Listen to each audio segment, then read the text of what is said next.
Let's get some music going. Might be loud. Get it? Hang on. Where's my music? Oh,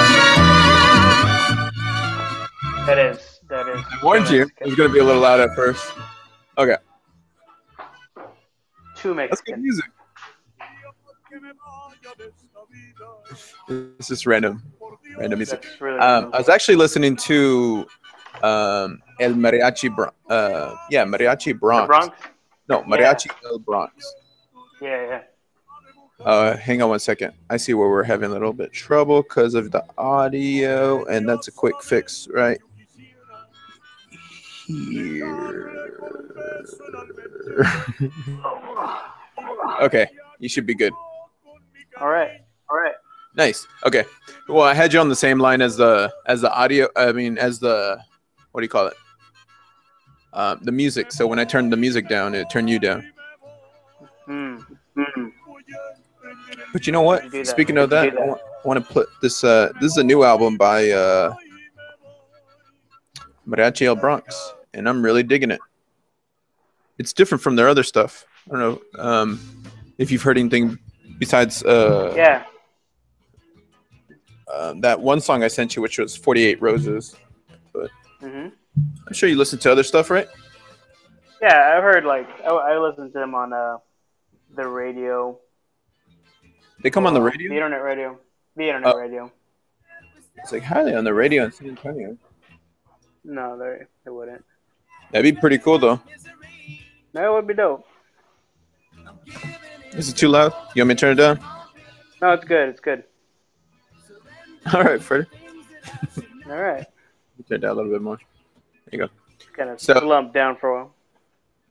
So I like this new approach that we are taking on this. But it's all together, like just what I'm trying to do with Empty Rant all together. And because originally that's what Empty Rant was. It was just a group of guys that would talk about like nerdy stuff, just comic books and whatever. Yeah. And then it slowly progressed into having these like theme discussions and stuff, but it just wasn't working because you have some guys that just want to talk about comic books. They don't want to talk about anything else. And then you have like Jesse just likes talking about comic books and science stuff or nerdy stuff. And that's the same with Tony. But when I throw them into like a political discussion, they don't want nothing to do with that. Unlike like you enjoy like those more, and then Randall and some other people. But then I got like the Beer Me 3 cast that just wants to talk about beer. They don't really care to get into like political debates and stuff like that, or even talk about, well, maybe Rick. He likes talking about dinosaurs and stuff, but you know. Yeah. So we kind of changed up the format. I don't know if there's going to be very many more group rants. I mean, after last week, it's just kind of like, I don't know if I want to do that anymore. Yeah. And currently, That was like, we slowly just like started excusing ourselves. Like, yeah, I'm done with this.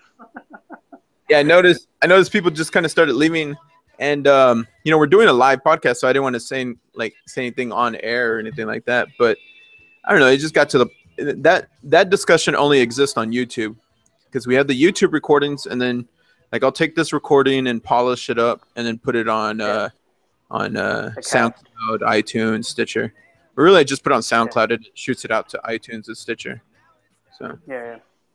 but so that's kind of how Empty Rant has evolved. But you and I had originally started Loving Tacos after we I guess we left, or we kind of gave up on it. We didn't really give up on it. It was just that format, which was called It's just the unheard. It just evolved. It's like the evolution of the unheard. Like we wanted to talk about definitely more serious issues, but we just didn't want to, I don't know, just have like a social outcry rant every week. So I think that's why we changed it more to the Loving Tacos. Yeah, and I still like talking about Latino issues and what's in the news with Mexico, or what's the latest with Mexico, and also like paying, some of the major holidays that come up, like for example, 16 de Septiembre, like that. 16 de septiembre, yeah. Dia de los Muertos coming up, which is Dia de los Muertos is huge in Corpus Christi now. It's slowly grown into this huge thing, but we can talk about that a little bit later. I'll write that down so I don't forget it. Um, Oh, we can wait for October for that one if you want. yeah, we can definitely come back to that because there's some things about how it's transformed into a larger celebration. Doesn't necessarily mean it's a larger celebration of Dia de los Muertos, but we can get into that at a later episode.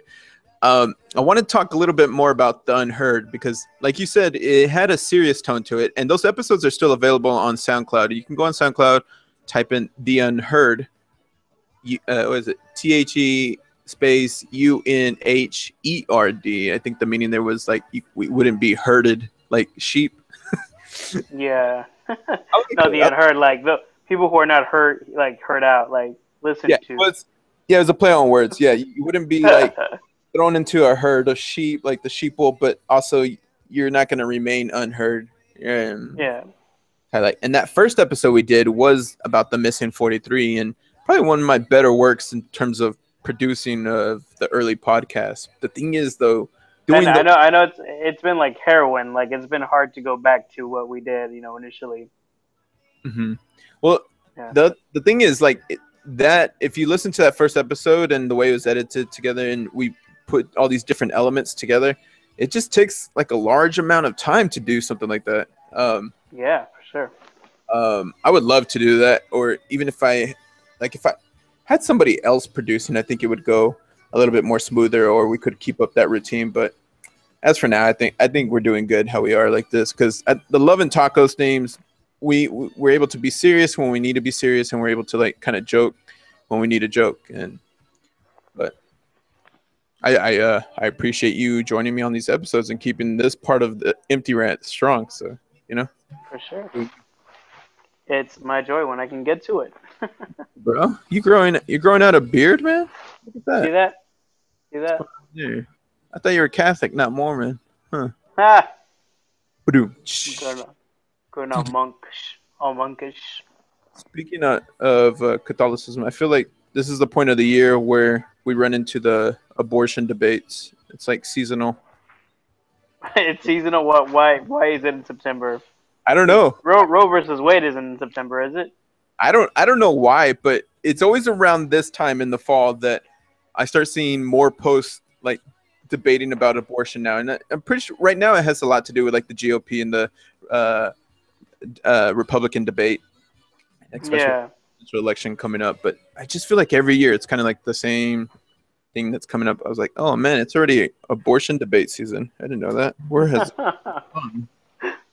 oh man. Well, it definitely doesn't help with the Pope being in town. Yeah. In the States, Yeah, that probably progressed the situation, or even. Which today did you hear him speak to Congress today? I heard.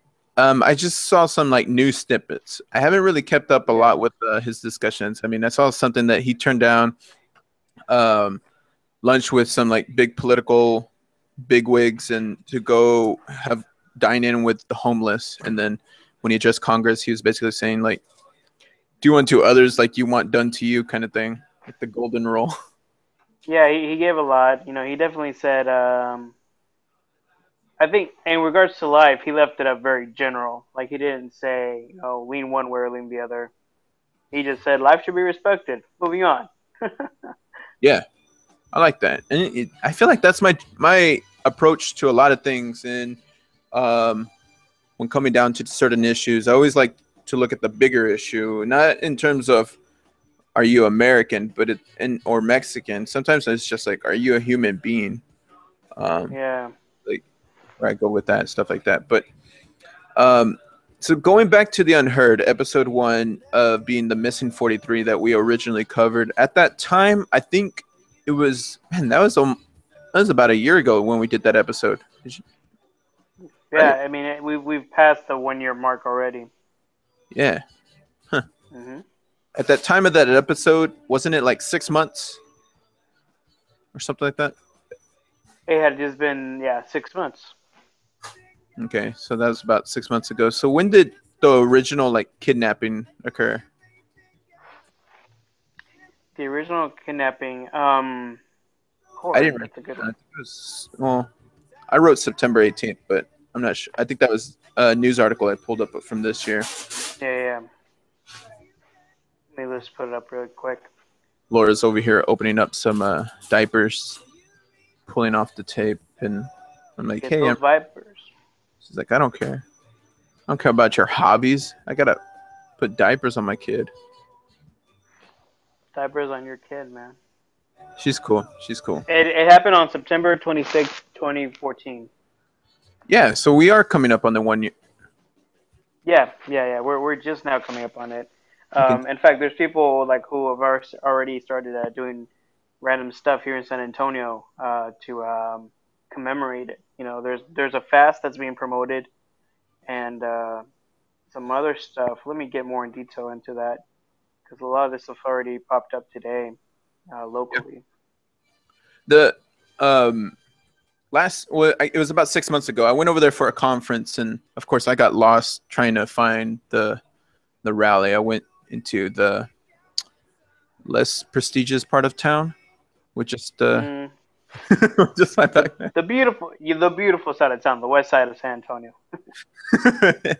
And I was getting some questionable looks from a lot of people, and I was just like, "Yo, Freddie, where you at?" Because I'm just saying, not so many like preppy looking guys with khakis shorts walking around all the time. Just like, hey, what's up? I'm looking for my friend Freddie over here. I was just looking at me.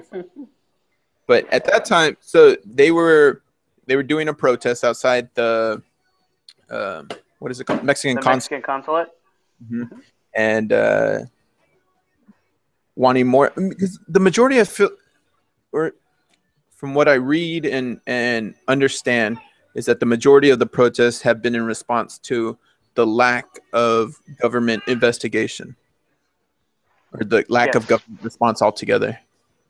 Yes. Now, so for those of y'all, just to recap on what it was, what was it? September 26th of 2014, you had 43 education students that were, they had hijacked 4 buses and they were heading to another protest. And en route, they were, there was a roadblock put up by the police, the Mexican police, and they started to open fire on the buses. And then at that time, they went up there on the buses and started handpicking the students. I didn't know this part. I had to recap on some of this, and I was actually watching Vice. They do like the documentaries and stuff like that. They have a good one done with the missing 43, and so the students are then handed over. I think that's where it becomes questionable because they don't know what happens. Everything's like a student accounts of the police handing over these students to the Guerreros Unidos. Guerrero. Unidos. You got it. Handing them over to the cartels, and then from there, what these people that are supposedly that were part of the cartel, the Guerreros Unidos cartel, were saying that the students were taken and executed, execution or killed execution style, thrown into a mass grave, and then burned alive. And this guy was like, giving an account of how they burned them. He said they lined them all up, like alternating, basically like on a grill, and they put what is this? Yeah, it still works. I don't know. Laura's disturbing my train of thought here. Thanks.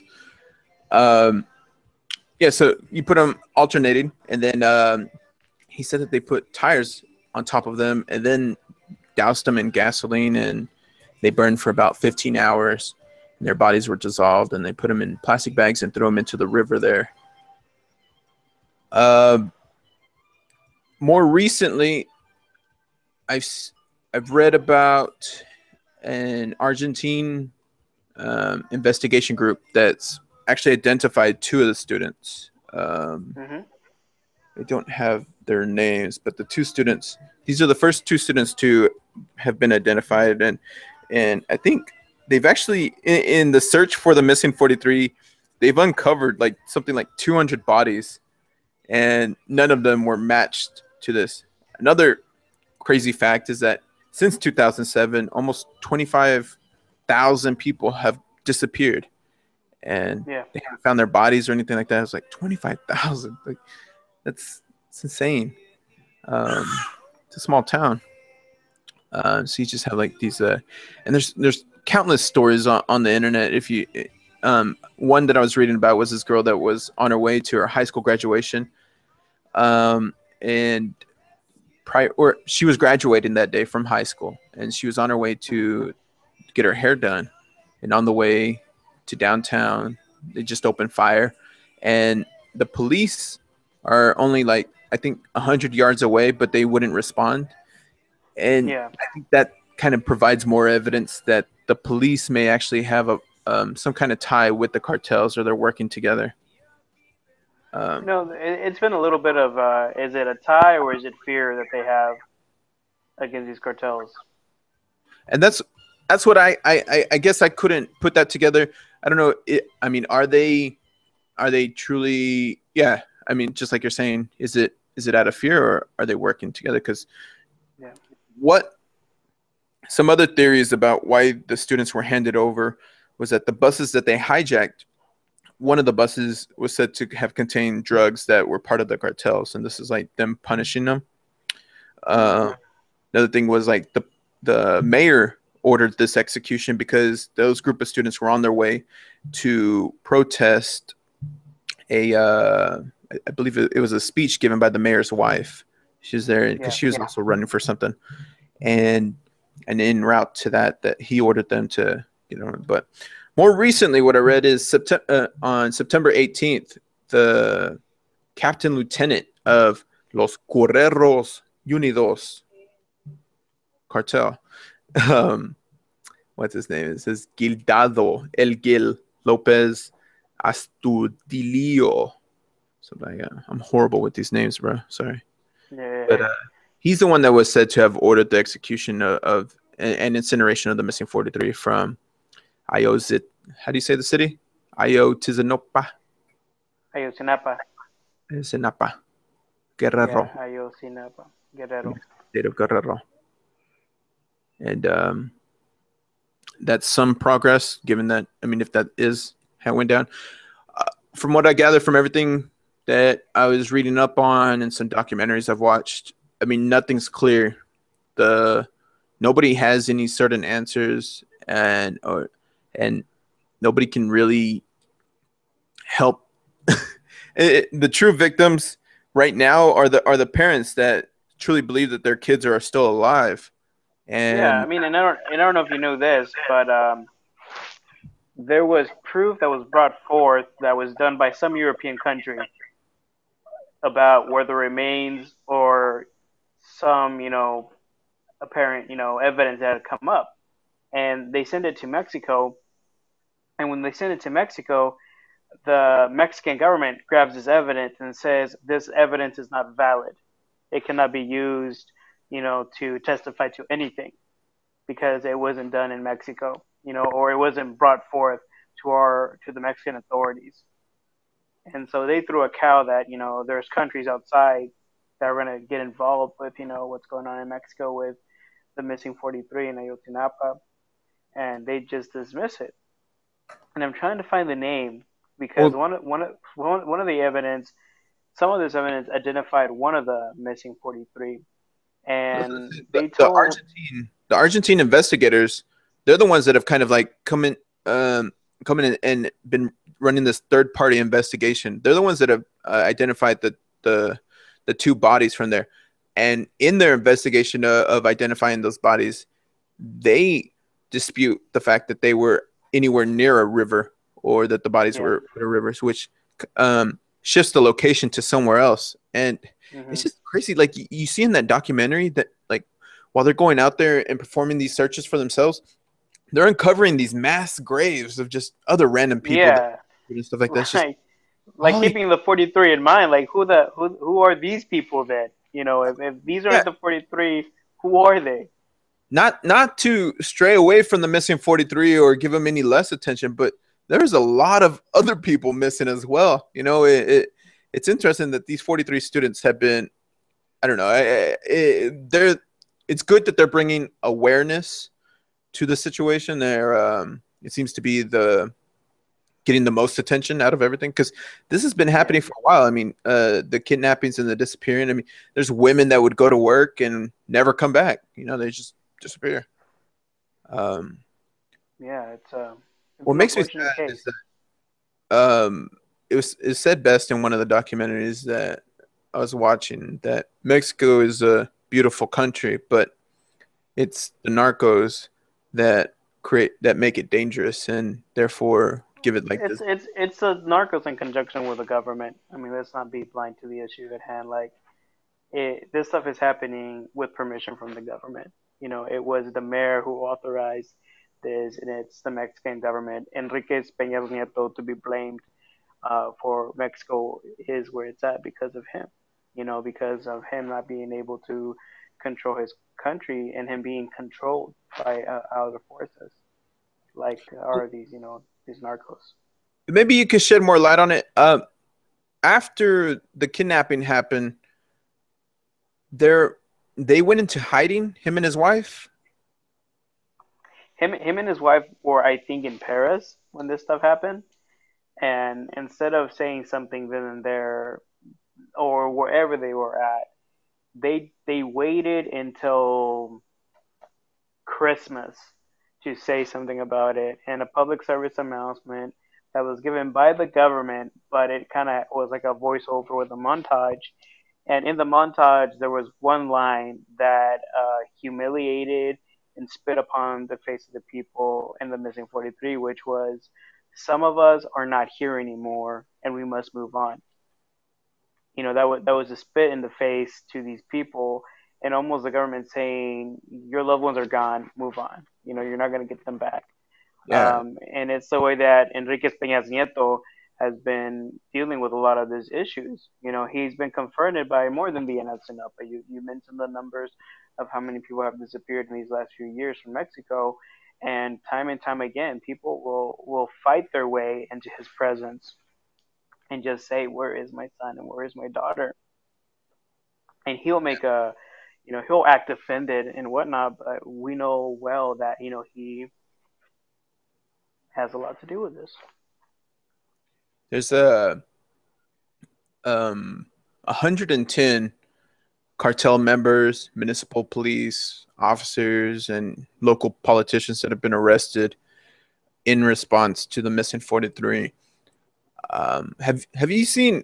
It's not too off topic, I don't think, but have you seen Narcos on Netflix?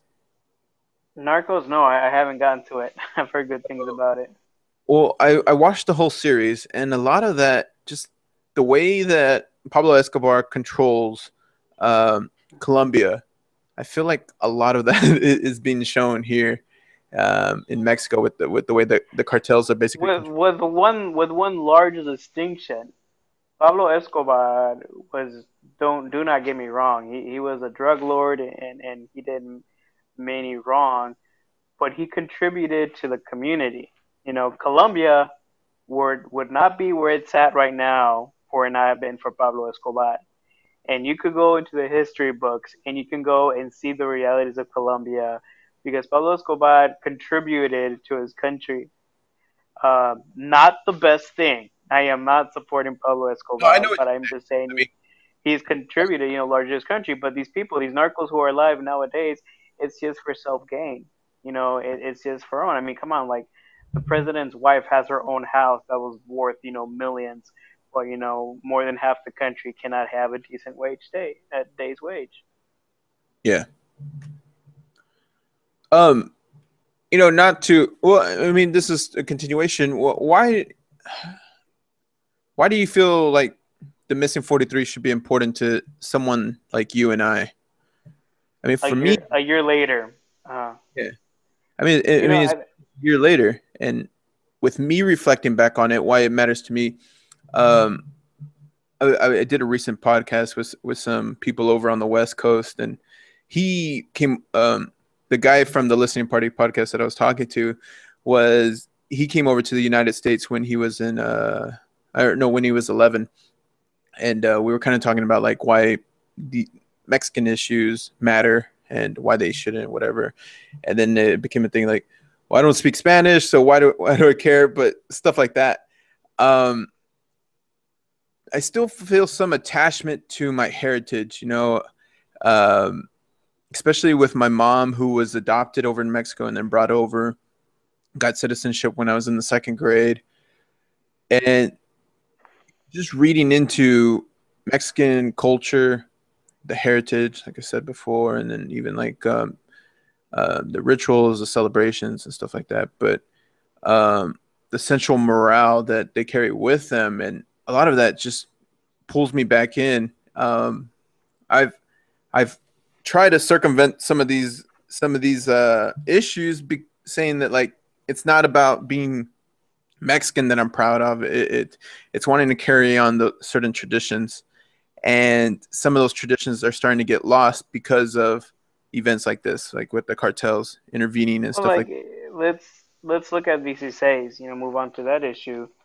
Um, this year, 16 de Septiembre is usually celebrated largely in the capital of Mexico. There's a huge, you know, proclamation that's given on the 15th from El Zócalo, which is kind of like our House of Congress, you know, where a lot of yeah, it's kind of like the House of Congress and like the White House lawn, if that's what you want, if that's how you want to see it.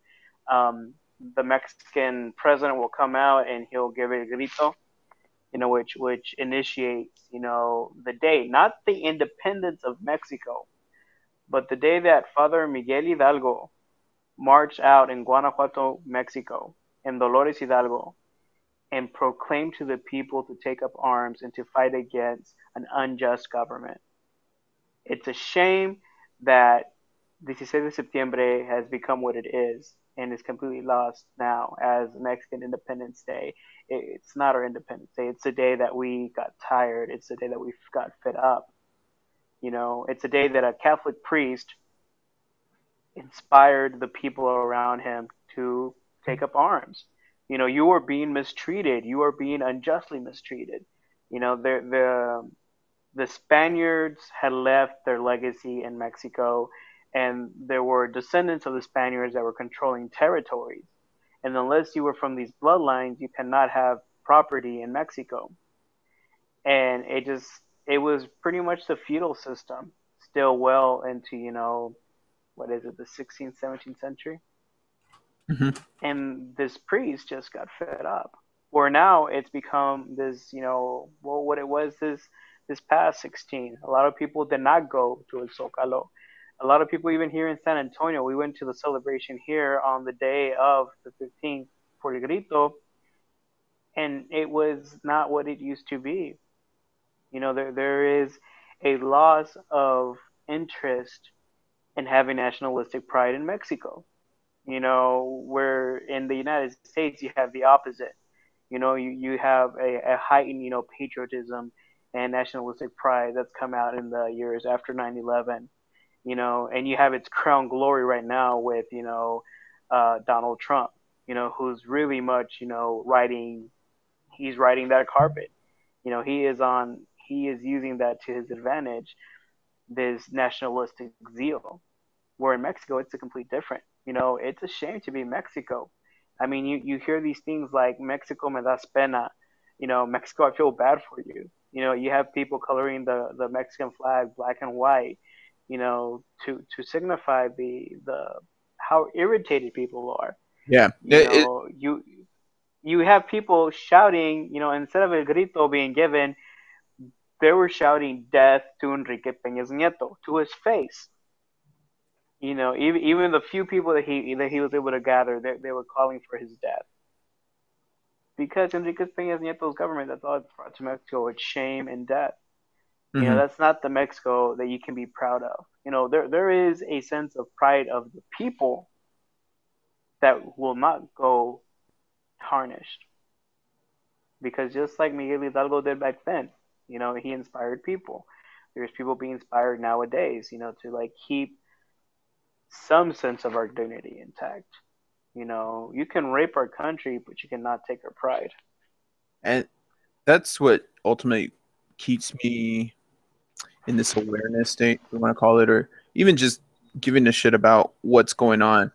It is the fact that the loss of traditions. And as being the president of the Association of Mexican American Students back in college, I learned about a lot more of I learned a lot more about the traditions that were celebrated and brought that awareness to the campus. And you kind of have this education that you're spreading about your culture, about your heritage, and stuff like that.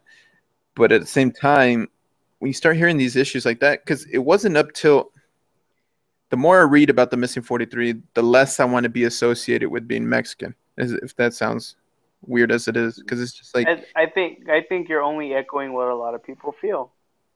Mhm. And so imagine feeling how you're feeling now, and then you hear the banter of these people who are running for our future president. It's bad enough we're losing our identity, and we're trying to fit in where we're at, and then we have this banter of you don't belong here. What do you expect from the people nowadays? What do you think is in the future for Mexico? Just from like the standpoint here. You know what? I don't want to sound prophetic or sound that I'm like some conspiracy theorist, but civil war. I mean, you look into components of what a civil war is and what are the elements needed to have a civil war, and Mexico has the right cocktail right now. It's not long till somebody shakes that cocktail out and has themselves a nice Civil War drink. Right, because I mean, you can only like people ultimately just want to survive. I mean, and that's an innate trait that's driven within an individual that will push through to survive. And slowly, the Mexican people are being pushed and put on the ground and told, not even being able to do that, the very least of a minimalistic lifestyle. There's a breaking point somewhere. You're gonna hit that break point, and just like you said, it's the right mixture for civil war. I've never thought about a civil war like that. I've often thought about there has to be some type of intervention that's gonna come from another country, but it makes a lot of sense for that intervention to come from within, from the people themselves. Oh, definitely. I mean, like I think to quote Les Mis, don't kick a pup too much because when it becomes a grown-up dog, it's gonna remember. What would it You can only do that to people for so long until they really get fed up. in that Vice documentary? They have people from all over the world that are going over to Mexico and participating in these protests. And then she said, "What would it take for you to go over there?" And I don't know that I would, under any means right now, go over there. And I wanted to ask you that same question. What would it take for you to go join the protester or go over there and It's ironic that you're asking me this because I have thought about it. What if I were to just drop everything right now? I mean, I'm fairly educated, in commas, in quotations. you're I'm educated, fairly bro. Give yourself more credit. and and I have, I guess, just that fire and that drive that I don't know. I mean, I definitely have commitments here in this country, but if something were to spring up, and I guess it wouldn't take much, I guess is the easiest way to answer that question. What I'm waiting for right now, I don't know. I know I've kid around with my family about Financial aid. it. No, not even financial aid. I mean, like, We've been waiting for Laura's. I'm gonna. That's like, You can waiting for you can financial. you can thank Greg Abbott for any delays. Anyways, Hey, um, Freddie says you could thank Greg Abbott for it being delayed. She just got it today for this semester. It's already like August 24th. halfway through, man. Live off the residuals as long as you can. Um, but no, I don't think it would take much for me to like be involved in some kind of like the whole issue for justice for me is just that important that I think thankfully I'm a little prudent and I can say, you know what, I might as well just finish my master's and I can help a lot more after I'm done, than right now. Right now I leave and there's really not that much I can do. At least if I have, And it's always yeah. you have to kind of like remain on the sidelines in order to assist more later, and that's that's a real thing. And I don't know, man. It gets pretty hard hearing. First of all the stuff going on with the cartels, but then also you have like Donald Trump over here, kind of just ripping on the Mexican people, and don't get me wrong. Like that's exactly what I'm talking about. Like, it's all just like bottling up in me. Like I know people especially in the field that I'm in, it's like you're not supposed to really, give into, what are your political affiliations. But it's getting to a point where, no, this is coming at a cost of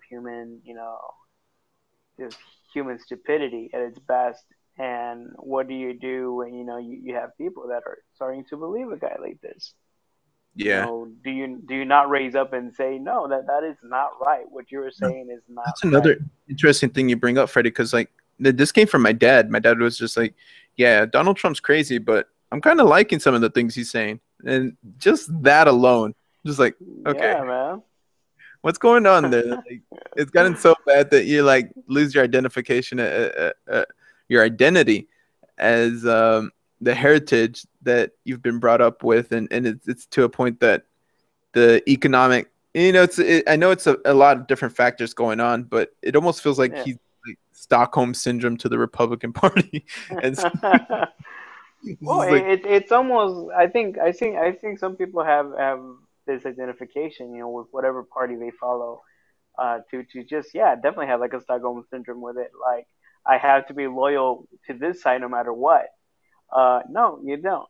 You don't have to give in to this or that. You don't have to pick the shinier of two turds.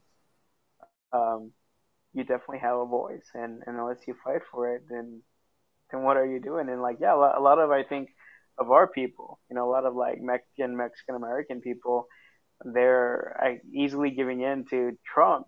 I want to say out of fear. If I go against him, then what? Because right now, let's just call it what it is. He's the loudest yelling idiot out there. Yeah. And he who yells the loudest wins. In the freaking culture of mobs.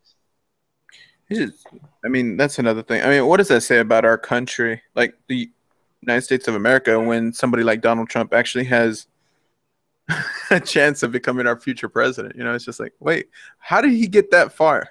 Like, why is he up there with? It doesn't surprise me. I mean, like, it doesn't surprise me that it's gotten to this extreme.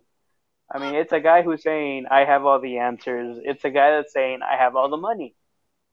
And I think when you put those two together, this fake attitude of, I got all the answers and I have all the money, people who are wanting to live an easy life will gravitate to it. Missing 43. So I wanted to talk a little more about the DC celebrations. We didn't celebrate it here. Laura doesn't like celebrating for whatever reasons. I don't know. Just kidding. Well, when I was in San Angelo, we'd always go down to the Paseo, and there was that whole thing down there, and we'd participate with all that, have some gorditas, take part El Grito, have some aguas frescas, tried a few tacos, all kinds. It's like the whole works, and then everybody would be there. It's just like, oh, we're going to the Paseo. Did you? When I don't know if you celebrated, but my grandma's currently she currently got put into a nursing home. She had her knee from the bottom of her leg up to her knee amputated. So she's pretty much going to be nursing home. And so she had to watch El Grito being done on the TV. And my mom was there too, and my dad took a few pictures. And there's just this one picture with both of their hands up, and they're bringing in 16 de Septembre. That's what they say. But there's a disconnect there too, and I don't know why that happens. Like when I ask my mom or even my grandma about the missing 43, there's not a real concern for it. There's just not. Yeah. And that's why I don't know if we know more because we're like plugged in. Like in the media more actively, like it's on Facebook and stuff like that, or or what exactly contributes to us just knowing more about the situations than like my mom was Yeah. adopted in Mexico, which I would think she would care more than I would. I always wondered why that mindset changes in certain people, and at what point does it change for other No, people? I mean, to begin with, like the media in Mexico and in the United States is controlled by the same company. Televisa controls all the major news outlets in Mexico and in the United States. They own Univision and Telemundo, um, and Galavisión, and they control what goes on the air. So this was news in 2014, and then it quickly went away. Why? Because the government has a lot of ties with Televisa, and so they periodically control and censor what it can and cannot say. It wasn't until about within the year of 2014, no, it was into 2015 when it was like premios like Juventud, or one of like the award shows that Calle 13, a Puerto Rican, yeah, a Puerto Rican, a singer slash activist who brought up the issue again, and the only thing he did is he wore a shirt that had 43 on it, and then he went on to say that it's a shame that other people will not speak about this issue. Um, but that just comes to show you, your parents, where do they get their news from? Yeah, I don't know if your mom watches, Univision or in her novelas. you hit the nail on the head just by saying that. Yeah, Yeah, I mean, they don't get their news through the internet at all yeah. whatsoever, and that's No, probably and we have to dig for this stuff. I mean, like, I thankfully enough, with like social media, you're plugged in at the right places, you can find out what you want to find out. But other outside of that, you can't. There's a huge censorship about this. And it's like in the U.S. In the U.S. you're not going to hear about the discrimination going on in the reservations to this day. You're not going to hear about the extreme poverty that they're living on the reservation. You're not going to hear about the multiple teen suicides that are happening on these reservations. Why? Because America wants to look beautiful. The U.S. is meant to look pretty. We want to uphold this lie that we're the land of the free. Same thing with Mexico. hmm. So kind of straight away from that. But did you celebrate 16? I celebrated 16. I went out to dinner with some good friends, and then there's some pictures on my Facebook.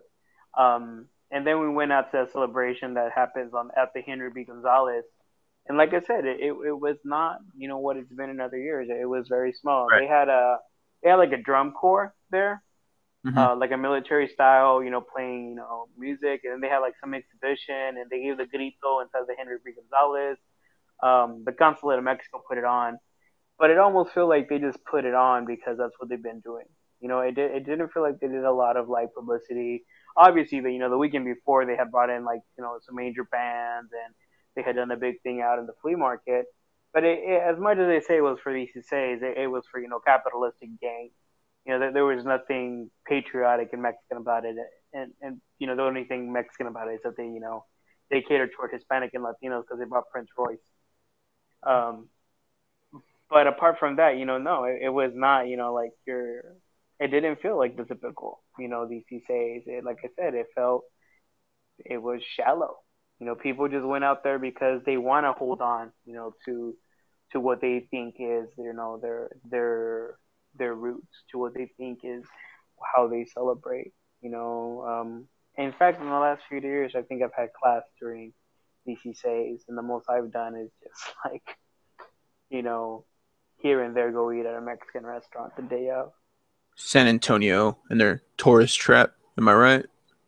Yeah, San Antonio, the tourist trap, man. Actually, I went to go eat at the Gloria today. Speak about Oh, tourist trap. man, I love La Gloria. What did you get there? Tacos. Tayuda? No, bro, I What? got a Tayuda. Ayuda. Tayuda, it's like that pizza, the Mexican pizza. Um, I've tried it there. I've never ordered that.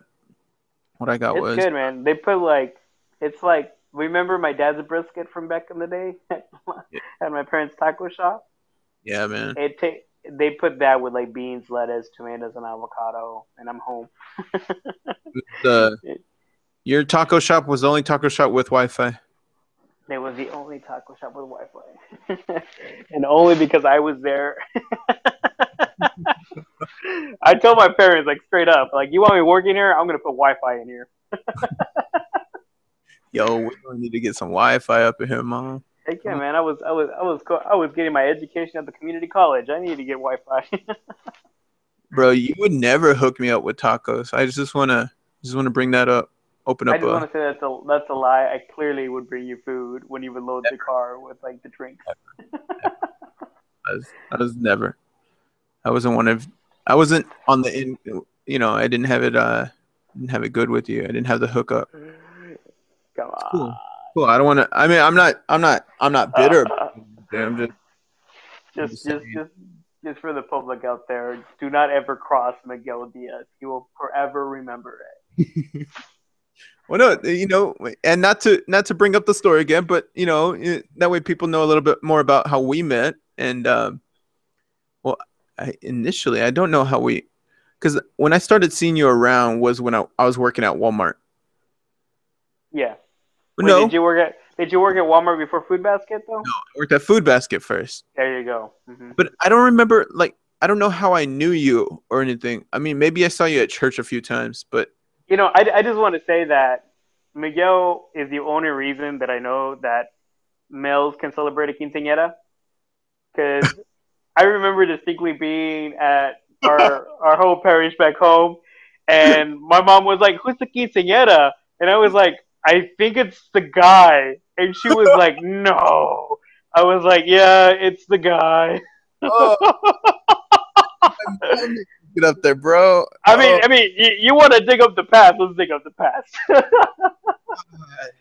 Man, I remember before that mass, I was like, "Mom, I don't want to do any of this right now." Like, she had that plan, and I was supposed to go up there and get the special blessing or whatever. The thing, you never made my sisters do it. It was only on me, and it should be more for my sisters because it's a quinceañera celebration. But no, she put that on me, and I was just like, "Oh God, yeah." No, that's So, in case you're wondering out there and you want a quinceañera, please consult Miguel Diaz for your quinceañera it's expertise. Quinceañero. So that's just. Anyways, yeah, my quinceañero. Whenever I was just 15, ostracized by the church. Let's see. So I started working at Food Basket when I was like 16, no, 17, around there. Yeah. Freddie would always come over because he owned the taco shop down the street. He would come over. Oh, his parents owned it, but Freddie would come over to the Food Basket grocery store I worked at and buy like 3 pallets of Coca-Cola, 12 packs, and we'd purchase them all, and then I would have to shut my register off and go help him. No, not help him. I would have to go load them up into the back of his truck. Well, Freddie. He would never assist me at all. This is classic Freddie right here. He would just be standing there staring at me. I'm like, man, I fucking hate this guy. This is like a monthly thing. You just come in, I'm like, fuck, Freddie's here. And you'd be like, yo, Miguel. Yo, Miguel. No my truck up. Yeah. I just, as a disclaimer, my parents would work me from like 5 a.m. You know, they would send me to go do, you know, chores around 3 p.m. on the summers. So that was like my break time. And in your break time, you were just a jackass, apparently. A great douchebag. We'll have to go more into the background story of. Oh yeah, we'll have to give the immemorable Walmart story one day. Oh, yeah, when we get there. So, yeah, man. I mean, we covered what we were going to talk about, mainly the Missing 43 recap, and then also the DC6, but a little more emphasis on that. So, I don't know if you know this, Freddie, but we were criticized on our last episode of Love and Tacos because we didn't talk about Mexican issues. We talked about my pregnant wife. If you heard the last one. Who were you criticized by? Was it your now wife? No, it was a host. It was a host from another podcast. I'll leave their name out, but that was one of their criticisms, and they emphasized it on their show. When I was listening to it, they're like, "Yeah, I listened to Love and Tacos, but I was very confused because I thought that show was about Mexican issues, and they're over there talking about Miguel's wife. So I don't know. I was just like, damn it, gotta bring back the issues back. So I'm glad on this episode we're making like that move forward to maintaining this about our friendship, of course, but also sticking to these the issues of I don't know, Mexican pop culture, if that's what you want to call it, headline news in Mexico. But I don't want people to get the impression that we're just talking about headlines in Mexico. I mean, it's more about culture, but also growing up Mexican is the majority of what Love and Tacos is set out to be and what we're trying to accomplish here. Or, I've known Freddie for a long time, unfortunately, too long of a time. Half my life at least. Oh my gosh. Dude, half your life. Half my life. At one point, he came over to my church and just started whipping his dick around like he was big shit, and just like, man. Making fun of the quinceañero. I think he was a little bit, just a little bit. I'm curious, like, do you remember like what your mom said? This is interesting. I've never heard this aspect of it. It's just like we were just kind of there, like, what's going on, And like my mom is like, "Is it quinceañera?" And I was like, "I don't know." And he was like, "Where's the quinceañera?" And then like I see you in the middle, and I'm like, "I think it's the dude." And she's like, "No," like almost insane, like, "No, what mother would do this? Felipa would do that. That's who would do that." Oh, my mom. And then so afterwards, we go have this party at the gym following that. Yeah.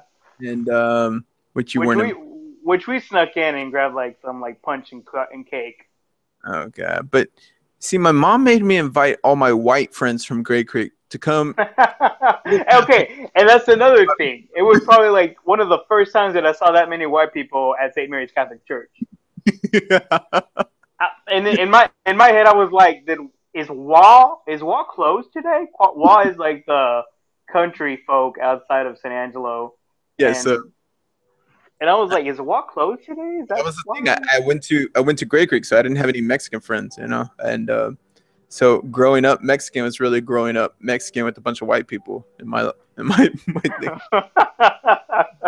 When it came to inviting people to my quinceañero, I had to invite all these white people, and it's just like I just remember being so awkward. In a very Mexican church. I mean, like our church was very Mexican American. Like yeah, it was very Mexican. So following that, my parents got me a DJ. We're there in the gym, and all the DJs playing is just like cumbias, and these white people and like old Tejano, because it's like whatchamacallit, like right? It was Leo, wasn't it? No. It was this other guy. I don't remember his name. He was one of those like tied it to DJ Little Mario or whatever. And was it his brother? Might have been his the lesser known Melendez. It might have. I mean, for all I know. But anyways, yeah. So he's just playing cumbias and Tejano, and all the white people are just like awkwardly sitting there, just like uncomfortable. You can just feel the uncomfortableness in the room, and I'm just like, worst birthday ever. I don't know what to do. I'm trying to be like a good host and stuff like that. And then I remember my cousin Manny, I call him Manuel, but he refuses to go by Manuel now because he's all posh and stuff now, so whatever. And I don't know if you know this, but Manny's a big deal in San Angelo. Yeah, whatever. he's a director. Big deal. Yeah. Big deal. Whatever. Suck my dick, Manuel. Anyways. With that, my second cousin was there, and him and my second cousin were just like hitting it off, and I was just like, "Yo, I don't mean to be that guy, but y'all are kind of related." So, oh no! I probably don't want to take this any further. The Diaz keeping it in the family. I was like, man, we ain't that weird, bro. Come on, man. I was like, how boring was your quinceañero? It was so boring. My cousins hooked up. No, no. And for the longest time, like this is I think the year heading up for my 15th birthday, my mom would like periodically like threaten me that if I didn't do dot dot dot, she was gonna make me do a quinceañero like that dude. Oh my god, that's hilarious to be part of an inside joke on your family. He was like, if you don't throw out the trash, I'm gonna make you do the quinceañero thing. I'm like, no, I'm not gay. Dude, that's amazing. I've never had like any. That's funny because, man, dude, I was so pissed off at my mom, and at that point, it was just like I could never tell my mom or dad no. It was just like I pretty much have to do what they say, kind of thing. And yeah, you've met my parents. I mean, yeah. They're good people. They're just demanding. They're socially awkward, is what they are. No, man, but when Felipe wants something done, it gets done. Yeah, yay. So let's go ahead and close up Love and Tacos episode 5 here, man. Oh yeah. Any last words, Freddie? If you're gonna throw your son a quinceañera, be merciful about it. Yes, and I'll have to second that as well. I must say I do love how this episode had kind of like a more serious kind of what is it, dark tone at the beginning, because I mean, but I love that we can like transgress into other parts of what it means to be Mexican. You know what I mean? Yeah. And that's a good thing to emphasize whenever we're dealing with these issues, especially in Trump era. Is what I want to call it. Definitely, man. Some of us are might be wanting to stray away from the title of being called Mexican. Like my friend Sergio, who finds being called Mexican as a derogatory term because of the events that are occurring and stuff like that. While the thought has come into my head as like something I don't want to be called, it's never been something that's been permanent, and I fight it because there's a lot of culture and there's a lot of like, I'm laughing because I'm thinking about just like the crazy culture and traditions that we celebrated coming up, and yeah, this is a really good one of like the quinceañero. Like what other family would force their son to get in front of a church at 15? I mean, like you can say it's like my bar mitzvah, but nobody understands what that means in West Texas. Even saying it's a quinceañera out in Gray Creek, nobody understands. It's just like nobody. Huh, what is that? You know what? But you were lucky. Like at least you didn't have like your friends making fun of you because like that's true. You were doing something, because they didn't know what was better. They're like, it's just my 15th birthday. Man, this is a good episode. Yeah, so another good episode of Love and Tacos. You can catch all our previous content at emptyrant.com. And if you have any more inputs, especially if you think that this episode wasn't Mexican-y enough, then definitely let us know. We are always open to input. But this is expect more from Love and Tacos. I guess I'm signing off. And talk to you later then. Yeah.